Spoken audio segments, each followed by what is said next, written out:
হত্যা মামলার ২১ বছর পর শুনানি।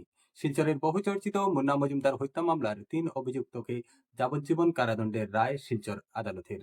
বহুচর্চিত মুন্না মজুমদার হত্যা মামলা ঘটনার প্রায় ২১ বছর পেরিয়ে গেছে।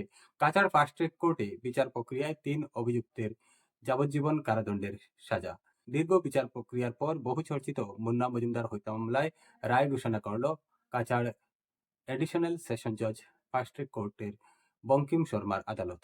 আদালত ভারতীয় দণ্ডবিধির ৩০২/34 ধারায় ৩ অভিযুক্ত বস্ত্র ব্যবসায়ী ধনরাজ সুরানা এবং তার প্রতিষ্ঠানের ২ কর্মী রতন দেবনাথ ও রিঙ্কু দেব ওরফে মধুসূদন দেবকে দোষী সাব্যস্ত করে যাবজ্জীবন কারাদণ্ডের সাজা শোনায়।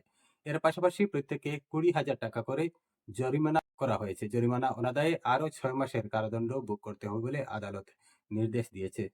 মামলার বিবরণ অনুযায়ী নিহত মুন্না মজুমদার শিলচর শহরের শিবকলোনি এলাকার বাসিন্দা ছিলেন।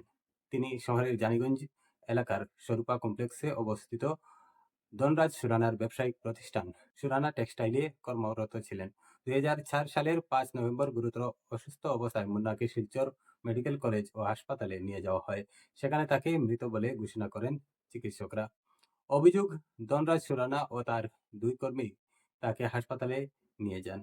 মুন্নার মৃত্যুকে কেন্দ্র করে সেদিন শহরের আইনশৃঙ্খলা পরিস্থিতি চরম অবনতি ঘটে। উত্তেজনা ছড়িয়ে পড়ায় প্রশাসনকে কারফিউ জারি করতে হয়।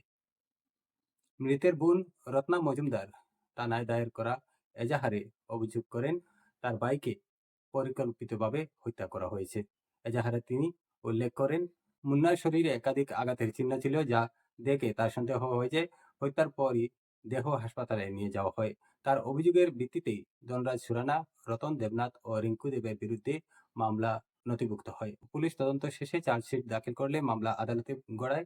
দীর্ঘ সাক্ষ্য গ্রহণ, প্রমাণ উপস্থাপন এবং আইনজীবীদের যুক্তিতর্কের পর আদালত অভিযুক্তদের বিরুদ্ধে আনা অভিযোগ প্রমাণিত হয়েছে বলে রায় দেয়। আদালত পর্যবেক্ষণে জানায়, অভিযুক্তরা যৌথভাবে অপরাধ সংঘটিত করেছেন, যা ভারতীয় দণ্ডবিধির ৩০২ খুন এবং ৩৪ সমবেত উদ্দেশ্য দ্বারা আওতায় শাস্তিযোগ্য। সেই অনুযায়ী তাদের যাবজ্জীবন কারাবাসের আদেশ দেওয়া হয়।